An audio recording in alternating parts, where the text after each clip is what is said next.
Washington, U.S.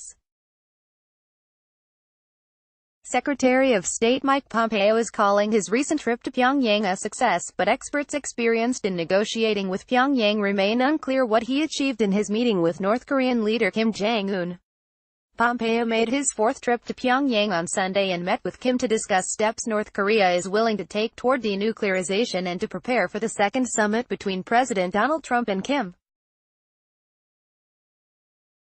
Arriving in Seoul on Monday after his meeting in Pyongyang, Pompeo said significant progress was made in his talks with Kim and that they were pretty close to agreeing on the details of the second summit.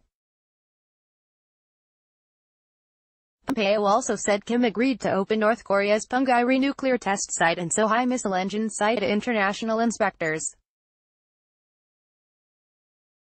File. This Wednesday, May 23, 2018 satellite file image provided by Digital Globe shows the Pyongyang test site in North Korea. Significant progress doubted Evans Revere, a former State Department official who negotiated with North Korea and is now a non-resident senior fellow at the Brookings Institution, a U.S. research group, said, "I've looked hard for any signs that significant progress was made on denuclearization, but have found none." Ken Gause, director of the International Affairs Group at the Center for Naval Analyses, a research and development center serving the Navy and other U.S. defense agencies, also doubted that any meaningful steps were taken during Pompeo's latest meeting with Kim. "I was kind of surprised that he said that there has been significant progress because nobody seems to have any information that suggests something significant took place," said Gause. Revere said North Korea managed to use its test sites as a trading bait to gain concessions from the U.S. On the nuclear weapons front, it seems clear that the North Koreans are eager to get as much mileage out of their promise to shut down and dismantle the two facilities at Pyongyang and Sohae as possible, said Revere. "It will be interesting to see what the U.S. is asked to give up in order to gain access." This July 22, 2018, satellite image released and annotated by 38 North on Monday, July 23, shows what the U.S. research group says is the partial dismantling of the rail-mounted transfer structure at the Sohae launch site in North Korea. Sohae site destroyed. The Sohae missile test site, also known as Tongchang-ri, was the facility that Kim had pledged to take down in front of international inspectors when he met with South Korean President Moon Jae-in at their third inter-Korean summit held in September.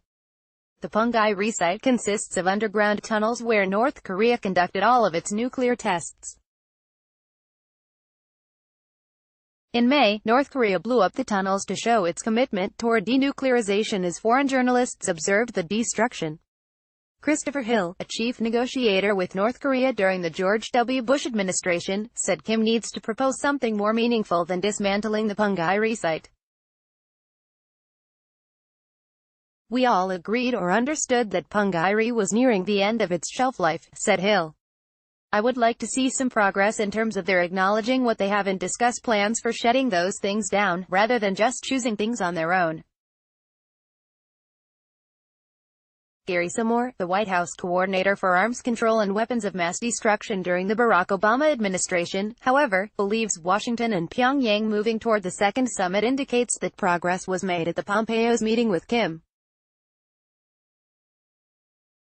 Inspections would be major breakthrough. David Albright, a former UN nuclear inspector and current nuclear proliferation analyst at the Institute for Science and International Security, a Washington NGO that informs the public about science and policy at issues affecting global security, said allowing inspectors at the North Korea's key nuclear testing site could be a major breakthrough that might reveal crucial clues to what types of nuclear weapons North Korea possesses and how many there are. The United States would love to be able to do testing and sampling at the test site where it would be able to tell whether the weapons were plutonium or weapons-grade uranium or both, said Albright. Albright said if the North Koreans are testing plutonium, they probably have no more than a dozen nuclear weapons in their possession.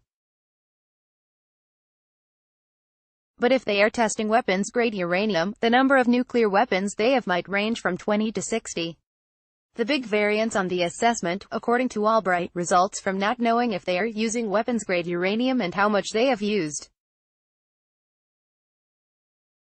The goal from the inspector's point of view would be to sample the radioactive debris left over from the tests and then, secondarily, to know that the test tunnels are totally destroyed as advertised by the North Koreans, said Albright. More talks at Stephen B. Gunn, the U.S. Special representative for North Korea who accompanied Pompeo to Pyongyang, is slated to meet with North Korean Vice Foreign Minister Cho Sun-wei soon to further discuss North Korea's denuclearization and Trump's summit with Kim. On Tuesday, Trump said his second summit with Kim would be held after the U.S. midterm elections in November. Ham Ji-han On So Young contributed to this report, which originated with VOA's Korean service.